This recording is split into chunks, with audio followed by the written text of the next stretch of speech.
This second video shows you how to multiply polynomials using the distributive property, and specifically we're going to be multiplying a binomial times a binomial.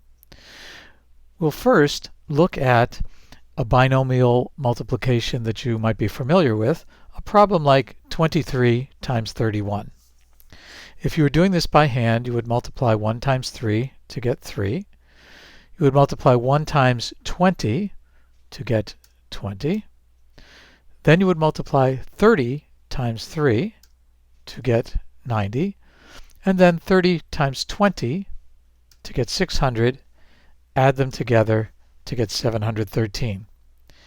If we now look at the area or expansion box model, it would look something like this. We would take a rectangle that's 23 by 31 and subdivide it so that the height will be 20 plus 3 units to make the 23, and the width would be 30 plus 1 unit to make the 31. And to find the area, we would find the area of each of the smaller rectangles and then add them together. So first, we would find the area of the lower right rectangle, and that would be 3 times 1 is 3 units.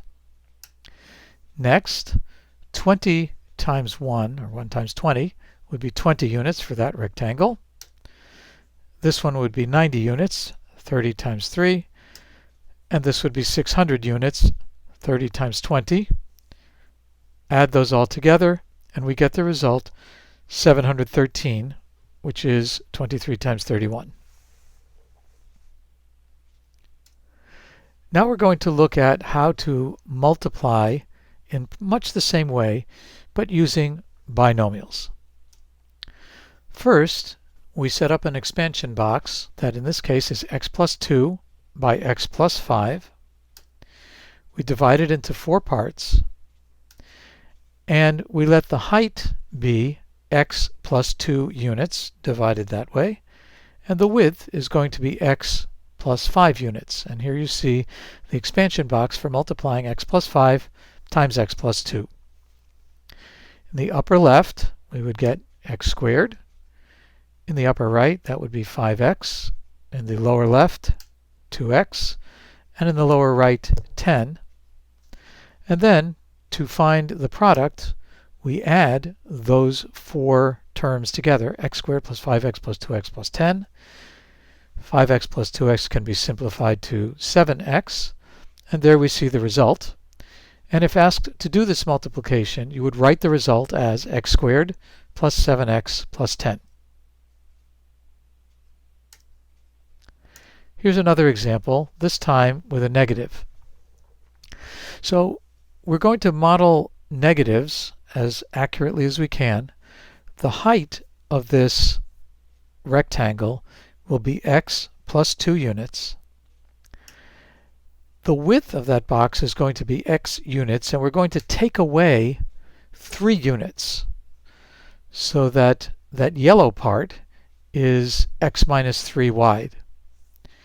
Now to multiply, we'll do the following. First, the top box would be x times x, which is x squared. Next, 2 times x, which is 2x. And then we will subtract x times 3, which is negative 3x. And we will subtract 2 times 3, which is 6. The result then is x squared plus 2x minus 3x minus 6. And that is the area of the yellow area, x squared minus x minus 6. Notice that the arrangement on the right is just as it would be if you label the top x and minus 3 and the left side x and 2. And there you see it. Notice that this is exactly the same as what we did before, and you'll see that we cheat a little bit by marking the top as x minus 3 and the left side is x plus 2.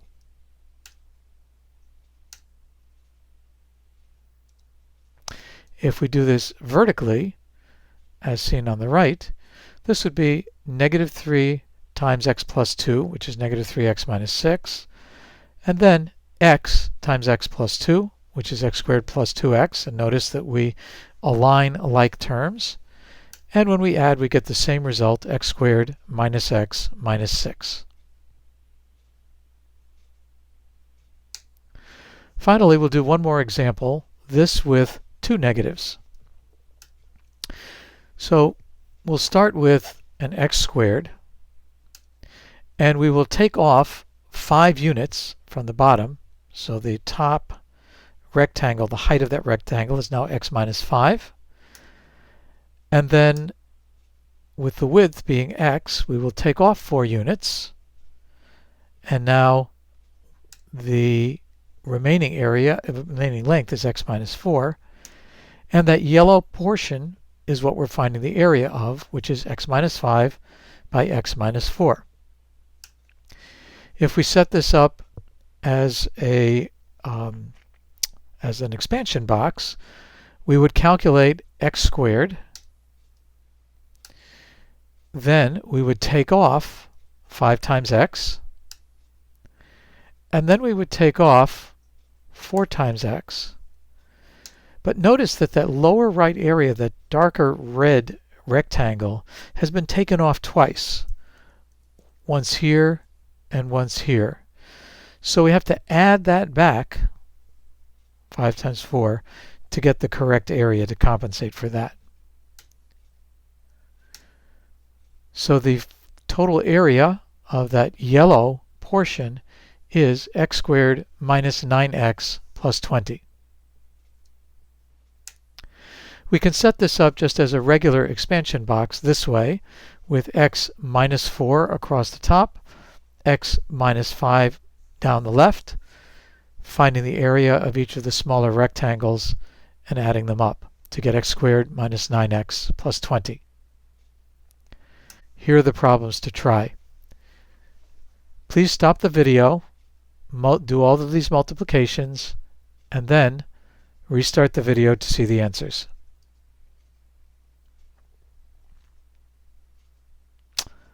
And here are the solutions.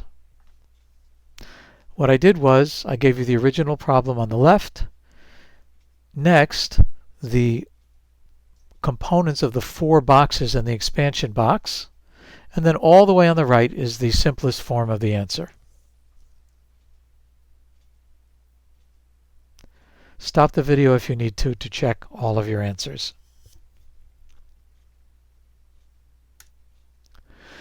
Now, the textbook mentions something called FOIL. And first I want to tell you what it is, and then I'll tell you why I don't like the term. So FOIL is a mnemonic, a way of remembering how to multiply two binomials together.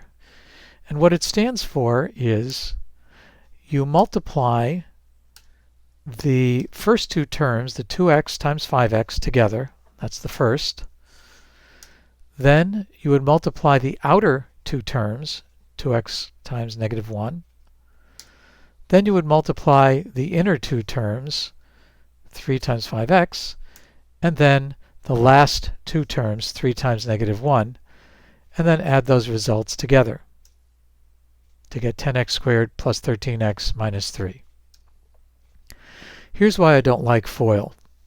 Using the word FOIL hides the fact that you're multiplying using the distributive property, and I would rather have you use the words distributive property than FOIL. Another problem with FOIL is it only works for multiplying binomials. If you look at the problems on the right, FOIL fails. It doesn't tell you how to multiply those things. Third, FOIL is not a verb. It is really, what it really means is use the distributive property, and FOIL is not a math term. It's just a mnemonic. So I'd rather have you use the word use the distributive property. Now, having said that, we can use the expansion box model to multiply trinomials times trinomials, or things other than just binomial by binomial, using the same system. And this is why I like expansion boxes better than FOIL.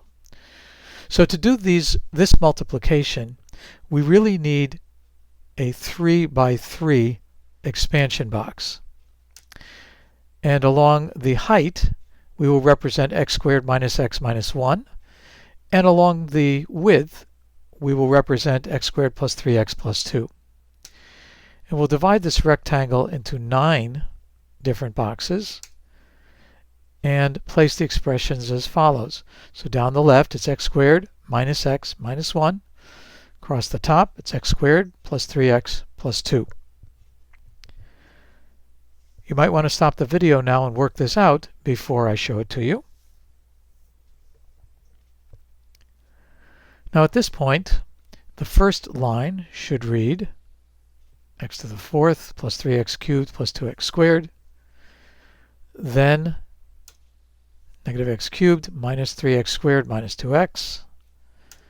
And then minus x squared minus 3x minus 2. And to find the result, we add all of the like terms together inside. Now here you see along the top all of the terms from the insides.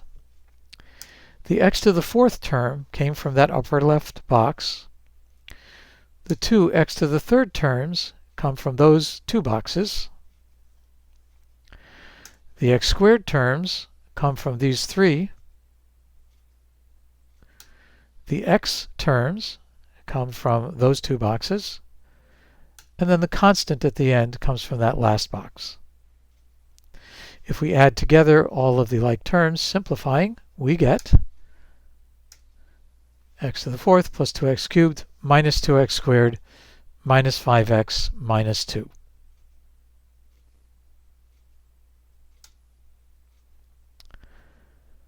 And now we'll look at how to multiply without using those expansion boxes.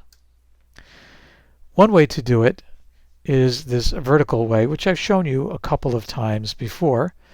Basically what you do is you set it up like a regular multiplication problem and do it just as you would a regular multiplication problem. We start from the right, 1 times, or negative 1 rather, times 2, 3x and x squared.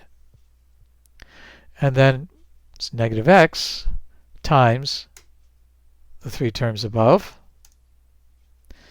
And then we multiply x squared times all of the three above.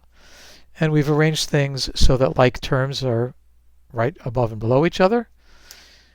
And we add them vertically, and we get x to the 4th plus 2x cubed minus 2x squared minus 5x minus 2, exactly the same as before.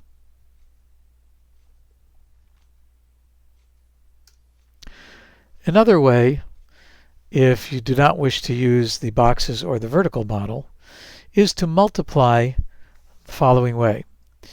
We take the first term in the first trinomial and multiply it by each of the terms in the second trinomial. Then we do the same with the second term of the first trinomial, and the same with the third. And add everything together. And we, of course, get the same result. Now, you should have a worksheet of problems. If you do, please complete those problems now. This ends Part 2. Part 3 will be special multiplications.